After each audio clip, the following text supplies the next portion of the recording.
नमस्कार, मैं अजय कुमार।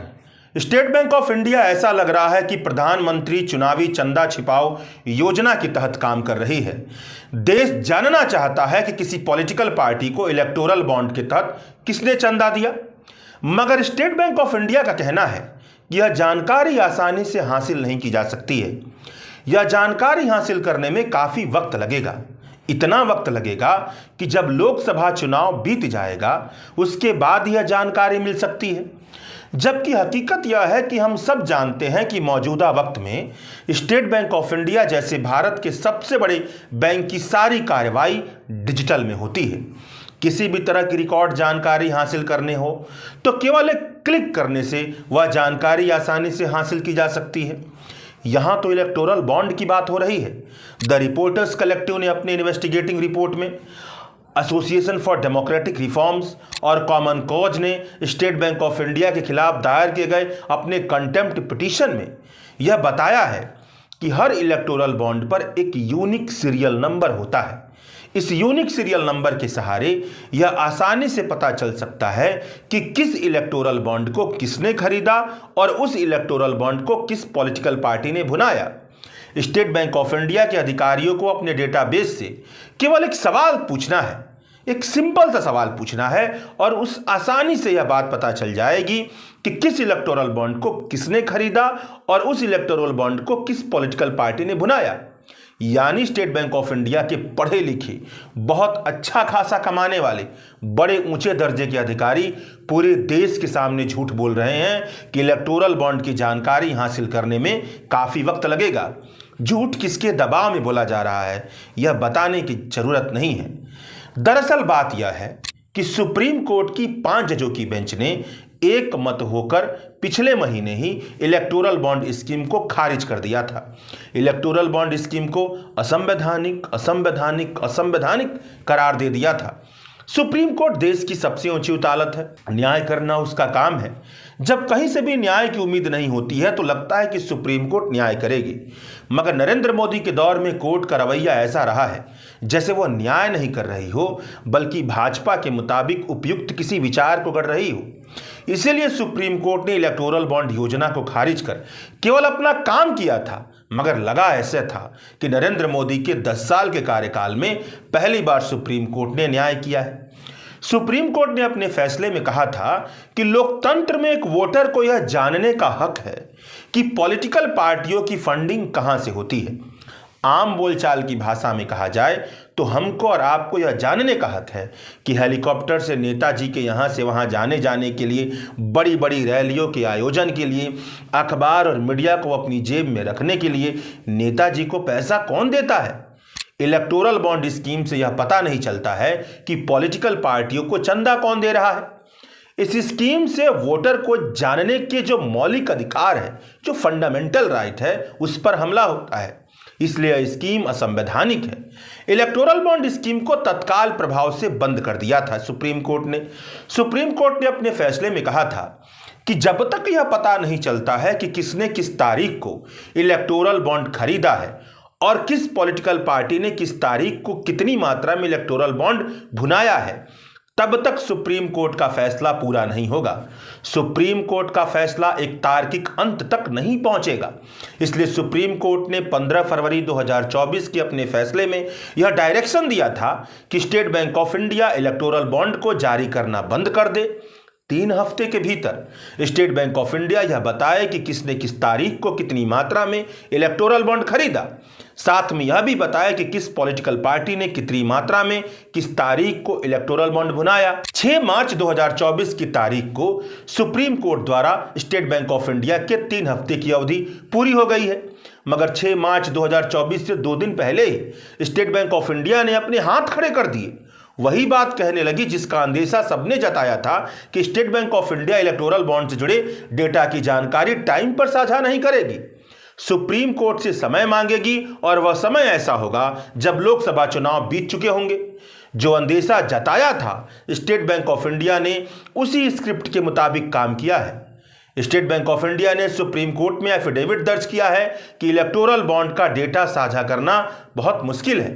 उसे 3 महीने का और वक्त चाहिए, मतलब 30 जून 2024 तक का वक्त, जब देश में लोकसभा चुनाव खत्म हो चुके होंगे। मतलब साफ है कि state Bank of India Modi सरकार के सारे चंदे को छुपाओ योजना के तहत काम कर रही है, ताकि लोगों को यह ना पता चल पाए कि इलेक्टोरल बॉन्ड के जरिए भाजपा को बहुत बड़ी मात्रा में गुप्तदान किसने किया है, जिसने गुप्तदान किया उसके बदले क्या क्या लिया, सरकार की नीतियों और कदमों को किस तरीके से अपने फायदे के लिए मोड़ा।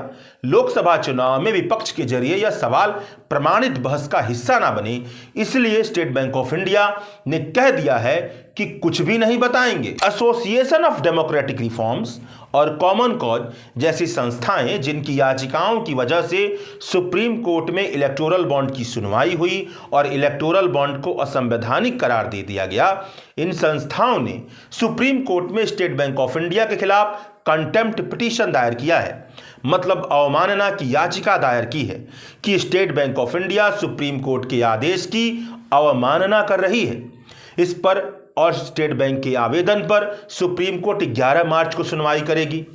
एडीआर यानी कि एसोसिएशन फॉर डेमोक्रेटिक रिफॉर्म्स और कॉमन कॉज ने अपनी याचिका में दर्ज किया है कि स्टेट बैंक ऑफ इंडिया जानबूझकर डेलिबरेटली सुप्रीम कोर्ट को इलेक्टोरल बॉन्ड से जुड़ी सूचनाएं नहीं दे रही है। ऐसा इसलिए किया जा रहा है ताकि लोकसभा चुनाव से पहले यह पता न चले कि किस पॉलिटिकल पार्टी को इलेक्टोरल बॉन्ड के तहत किसने चंदा दिया।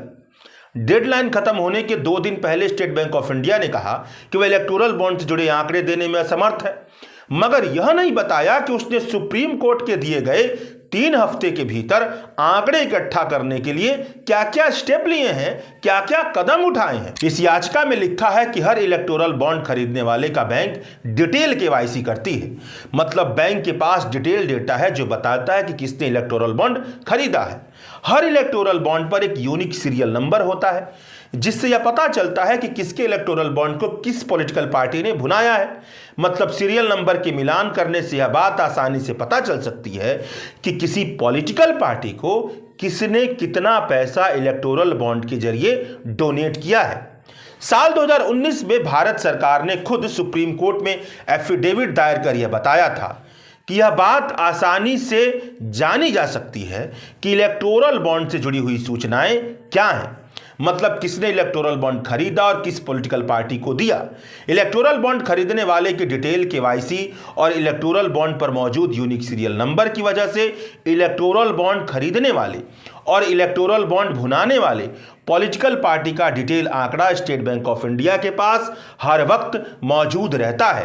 कमोडेर लोकेश बत्रा के आरटीआई से पता चलता है कि इलेक्टोरल बॉन्ड के प्रबंधन के लिए जिस आईटी सिस्टम को स्टेट बैंक ऑफ इंडिया ने बनाया है, उस पर तकरीबन 60 लाख रुपए एसबीआई खर्च करती है और उस ऑपरेशनल बनाने के लिए तकरीबन 89 लाख रुपए खर्च करती है। यानी इलेक्टोरल बॉन्ड के डेटा के लिए स्टेट बैंक ऑफ इंडिया के पास अच्छा खासा सॉफ्टवेयर सिस्टम है। बस स्टेट बैंक ऑफ इंडिया को एक सिंपल सा सवाल पूछना है और सॉफ्टवेयर में मौजूद डेटाबेस से वह सारी जानकारियां निकल कर चली जाएंगी जो जानकारियां सुप्रीम कोर्ट ने मांगी हैं, जो जानकारियां पूरे देश की जनता मांग रही है कि किसने कितनी मात्रा में इलेक्टोरल बॉन्ड खरीदकर किस पॉलिटिकल पार्टी को कितनी मात्रा में इलेक्टोरल बॉन्ड दिया। मतलब स्टेट बैंक ऑफ इंडिया पूरे देश को, पूरे भारत को वह जानकारी मुहैया नहीं करवाना चाहती है जिससे यह पता चले कि कॉरपोरेट और राजनेताओं का गठजोड़ क्या है। आखिर क्यों किसी पॉलिटिकल पार्टी को किसी व्यक्ति, कंपनी या फर्म ने चंदा दिया, चंदा देने के बदले क्या क्या करवाया। इन्वेस्टिगेटिंग रिपोर्टिंग की दुनिया में बहुत ही धाकड़ काम करने वाली संस्था द रिपोर्टर्स कलेक्टिव का दावा है कि कई ऐसे सबूत हैं जो यह बताते हैं कि जब सरकार ने एसबीआई से इलेक्टोरल बॉन्ड की जानकारी मांगी तो एसबीआई ने मुश्किल से मुश्किल 48 घंटे के भीतर जानकारी दे दी, मतलब तुरंत जानकारी दे दी। बहुत ही आस्थावान तरीके से जब भी इलेक्टोरल बॉन्ड भुनाने की अवधि खत्म होती थी तो स्टेट बैंक ऑफ इंडिया वित्त मंत्रालय को जानकारी दे देती थी। रिपोर्टर्स कलेक्टिव का कहना है कि दस्तावेजों की छानबीन से पता चलता है कि state Bank of India electoral bond के बिकने और पॉलिटिकल पार्टी द्वारा इलेक्टोरल बॉन्ड को भुनाने का ऑडिट ट्रेल मेंटेन करके रखती है। हर बॉन्ड पर एक यूनिक सीरियल नंबर होता है। इसी यूनिक सीरियल नंबर के सहारे इलेक्टोरल बॉन्ड से जुड़े सभी जानकारी जिम्मेदारी स्टेट बैंक ऑफ इंडिया रखती है। वह एसबीआई जो सरकार के इलेक्टोरल बॉन्ड की जानकारी मांगने पर तुरंत जानकारी दे देती है, वह एसबीआई कह रही है कि इलेक्टोरल बॉन्ड को खरीदने वाले और भुनाने वाले पॉलिटिकल पार्टी का डेटा अलग अलग रखा जाता है। एसबीआई का कहना है कि गुमनामी बनाए रखने के लिए, एनोनिमिटी बनाए रखने के लिए इलेक्टोरल बॉन्ड की बिक्री और इलेक्टोरल बॉन्ड के राजनीतिक दल द्वारा भुनाने के डेटा को अलग अलग रखा गया है। इसलिए स्टेट बैंक ऑफ इंडिया के मुताबिक 2019 के बाद से जारी किए गए कुल 22,217 इलेक्टोरल बॉन्ड के खरीदारों का उन पार्टियों के साथ मिलान करने में कई महीने लगेंगे जिन्होंने इलेक्टोरल बॉन्ड को भुनाया है। मगर रिपोर्टर्स कलेक्टिव का कहना है कि दस्तावेजों की छानबीन से पता चलता है कि वित्त मंत्रालय ने साल 2017 में स्वीकार किया था कि जब इलेक्टोरल बॉन्ड को भुनाने के लिए बैंक में इलेक्टोरल बॉन्ड को पेश किया जाता है, तब एसबीआई उसी समय जान लेती है कि किसने इलेक्टोरल बॉन्ड खरीदा था और कौन सी पॉलिटिकल पार्टी उस इलेक्टोरल बॉन्ड को भुना रही है। यह इसलिए संभव हो पाता है क्योंकि हर इलेक्टोरल बॉन्ड का detailed KYC, know your customer के लिए अपनाई जाने वाली प्रक्रिया को अपनाते हुए ही State Bank of India electoral bond को किसी खरीदार को बेचती है। डिटेल्ड केवाईसी के जरिए ही खरीदार की जानकारी स्टेट बैंक ऑफ इंडिया के पास होती है। इसके साथ हर एक इलेक्टोरल बॉन्ड पर एक यूनिक सीरियल नंबर होता है। इस सीरियल नंबर के जरिए यह पता चल जाता है कि इस इलेक्टोरल बॉन्ड को किस पॉलिटिकल पार्टी ने भुनाया है। इलेक्टोरल बॉन्ड के ऑपरेशन मैनुअल में साफ साफ लिखा है कि इलेक्टोरल बॉन्ड खरीदने वाले की जानकारी बैंक चैनल में हमेशा उपलब्ध रहती है और जब भी भारत सरकार के इन्फोर्समेंट एजेंसी को इस जानकारी की जरूरत पड़ेगी, बैंकिंग चैनल के जरिए इसे तुरंत मुहैया करवा दिया जाएगा। जैसा कि मोदी सरकार के एक रिटायर्ड वित्त और आर्थिक मामलों के सचिव ने कहा है, उसी ने जिसके दौर में यह पूरा इलेक्टोरल बॉन्ड का तामझाम तैयार हुआ था और लागू हुआ था कि चुनाव से पहले बॉन्ड दाताओं के विवरण प्रकाशित करने से बचने के लिए एसबीआई एकदम घटिया बहाना लेकर आई है।